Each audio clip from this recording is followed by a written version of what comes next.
Hey there, everyone. Welcome back. Today I wanted to get into three topics to sort of wrap up to wrap up the talk on the 1893 Chicago Exposition, one on the financial panic, and one on the presidential election. All three of these kind of right there in the mid 1890s, and so I think they, in some ways, connect.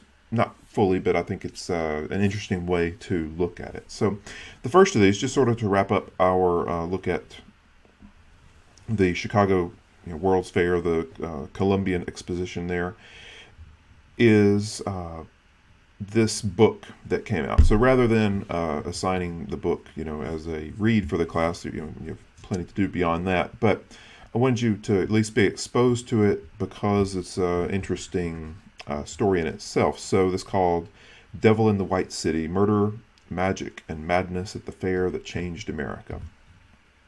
And so this is an interesting book. Not a typical story, but it's a book that is set in the setting of the World's Fair that's going on. And it tracks sort of two stories. It tracks the designers of the fair, so we talked about them previously, and it also tracks a serial killer, which is unusual for this kind of book when you're talking about the history of a World's Fair or whatever. But it's neat because it tracks those two things, but it also tells you a lot about the era that it's in. So you learn about Chicago in 1893 and the United States during that period, and so there's just a lot going on in it, and it's just an unusual story, not the typical way that either here's the history of an event story would be told, or here's the history of a serial killer would be told. It kind of blends all that together into something that's not an easy thing to accomplish. So what this is, it was published in 2003, and it tells the story of the designers, but also a serial killer who was operating just a short distance from the fair itself, and was also using the fair as sort of cover for luring victims. And so it's a really unusual. The killer, who is the devil in the White City here, is Dr. H.H. Holmes. He was a pharmacist who was mentally unstable. He had this long history of odd crimes, everything from straight up lying to insurance fraud, multiple marriages in different places while still married, and then also being a murderer as well. So he had this odd mix of being sort of entrepreneurial but crazy at the same time. And so this fair provided sort of the perfect opportunity for him to sort of build up a location and be the evil that he was in the world. And it's an interesting backdrop because you have sort of this darkness outside of this sort of pure white city. So sort of the light and the dark thing kind of works as well. So I think that's at least interesting to hear about. Ultimately, he would confess to 27 murders, and it's hard to know exactly how many he was responsible for, because some that he confessed to were people who were still alive, but others that they are pretty sure they committed he didn't mention, and so it's a little bit variable there. But he was convicted for a single murder. Sometimes mobsters get convicted on tax evasion, that kind of thing, and in this case he was convicted for a single murder rather than many, and was executed in 1896. But it's just a really, really fascinating tale. There's one so fascinating that I believe it was Leonardo DiCaprio that purchased the rights to this story, and he, at least a few years ago, he had plans to develop a series. I think Hulu at the time was thinking about producing it. I don't know the current status of it, especially given economic times. Who knows what the situation is, but be on the lookout. You might see it pop up at some point if they can get the development off the ground. But it is a fascinating story nonetheless. And so for your homework this week, along with the class videos, is to take some time to just listen about this. So there's a quick video here I think maybe 6 minutes long or so, from National Geographic, that just talks about the evil doctor here, H.H. Holmes, just to give you a sense of what was going on there. But then there's a book talk by Eric Larson, who is the writer here for the book. He did a book talk there in Chicago, just not very far away at all from where all of this went down. And he's talking about how he came to the topic, and then as you sort of get toward about a third of the way into his talk, he's discussing the era that they're in, and just what some of the significance that you can pull from this study, and just how it all kind of comes together. So rather than reading the book itself, which I would encourage you to do, but it's always great to hear from these authors. I think that's a really useful thing for students to hear, how they go about their work is really, really useful. So take the time,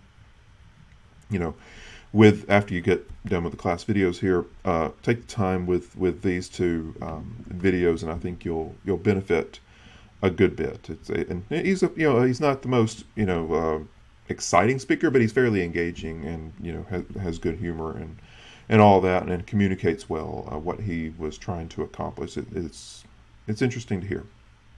Okay, so the other topic, kind of rounding out some of the things here in the mid to late 1890s. And these last two are a bit more connected. This is the financial panic of 1893. So this is about week to 2 weeks before Grover Cleveland would start his second term. So his second term would begin in 1892. He was, as I mentioned previously, he was there to open in 1893. He was there to open the Chicago Columbian Exposition, and so this panic would kind of get started and then roll on, as they tend to do. So at this point, we tend to think of the United States, 1776 going forward, as sort of increasingly global. At the very beginning, as we kind of started our semester here, the United States is very much alone in the world. It's not great friends with a lot of the European powers, and it's just broken away from Great Britain, and so they're in a challenging situation, and how are they going to get out of that? And over time, we get back into good relations with the British, and then form relationships with all the other countries in Europe and many others, and are soon rivaling these European countries in power. And so as the century progresses, the world is becoming much more and more globally connected. The markets are globally connected. And so this is a great example of a panic, or if you want to call it a depression, that really did result from global panic. And so you're going to see that here. So 10 days before Grover Cleveland started his second term in 1893, you start to see global causes starting to, some flashes of red on the map, if you want to put it that way. And so in Argentina, there was a major bank failure. And there were also some failures in South Africa and Australia, especially dealing with investments. And Europeans start to be concerned that a lot of their investments are going to fail, and so they start pulling back their investments from abroad. That's something investors often do. They'll see the writing on the wall, and before they lose all their money, they don't want to be the last ones who get out of the market, and that's why you see sell-offs. We've seen that recently here in the U.S. People get panicky, and all of a sudden the market plunges because people don't want to be the last one holding the bag, and everybody's rushing to get out, and that happens here. These European investors are pulling their money back to their home countries, selling off their assets in other places. And so they pull out money from these other countries, and then they also do that in the U.S. And a lot of these European investors had invested in U.S. railroads, and so they were selling off their U.S. investments for basically gold that they could transfer elsewhere. That was the international. Uh, oop, I hate it when I do that. Sorry about that. I'm on one page and it moves the other. So they're able to transfer out those resources, and with that, a lot of the railroads are going to suffer. The first two, the Philadelphia and the Philadelphia and Reading Railroad. This was I believe it was a conglomeration of two. This is the one that has to declare bankruptcy, and soon others will go bankrupt as well. There's lots that have a lot of debt, and so they're going to struggle very quickly. With this, more and more banks are going to fail. They're tied to the railroads through their investments and lending, and so they're going to struggle. And so by the fall of 1893, you're going to see some 600 banks fail, some 15,000 businesses are going to fail, and the entire economy is going to start to struggle and struggle and struggle to the point where this is going to kind of hit bottom in 1894. The government is going to end up having to borrow about $65 million in gold, and just to keep the treasury in good shape, and they actually have to borrow it from J.P. Morgan and his family. But that shows you the power of the J.P. Morgan family as the U.S. having to borrow to keep afloat from a very, very powerful family that we discussed previously in the semester. But some of the sort of knock-on effects from this, unemployment rates are going to spike, especially for unskilled workers. So they're going to hit some 25% unemployment. It's going to stay around 20. Some areas hit as much as 35. I think New York hit about 35% unemployment in some areas. Homeless camps begin to develop, or especially in areas that they could have a little bit more security. So they even develop around police stations just to have that sort of backup. It's a real challenge, and the blame for this is going to go to the Democrats because they're the ones in power. They're seen as not doing a whole lot to help in the situation, and so in the coming election, they're going to struggle coming up.